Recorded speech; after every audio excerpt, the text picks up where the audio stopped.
ভারতীয় মহিলা ক্রিকেট দল অবশেষে তাদের প্রথম আইসিসি মহিলা বিশ্বকাপ 2025-এর শিরোপা জিতেছে। ভারতীয় মহিলা ক্রিকেট দল 3বার ফাইনালে পৌঁছেছিল, কিন্তু এবার তারা শিরোপা জিতেছে। হরমনপ্রীত কৌরের নেতৃত্বে টিম ইন্ডিয়া দক্ষিণ আফ্রিকাকে 52 রানে হারিয়ে ইতিহাস রচনা করেছে।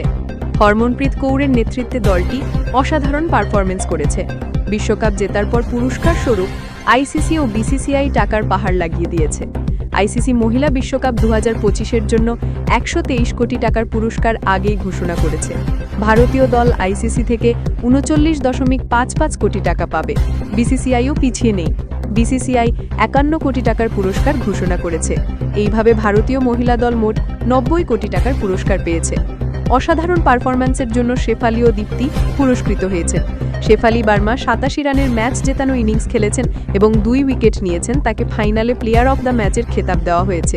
দীপ্তি শর্মা 58 রানের ইনিংস এবং 5 উইকেট নেওয়ার জন্য প্লেয়ার অব দ্য সিরিজের পুরস্কার পেয়েছেন। অন্যদিকে দক্ষিণ আফ্রিকার অধিনায়ক লরা ভলবার্ট 571 রান করার জন্য পুরস্কৃত হয়েছেন। ভারতীয় দলের সাফল্য মহিলা ক্রিকেটের জন্য একটি বড় মাইলফলক।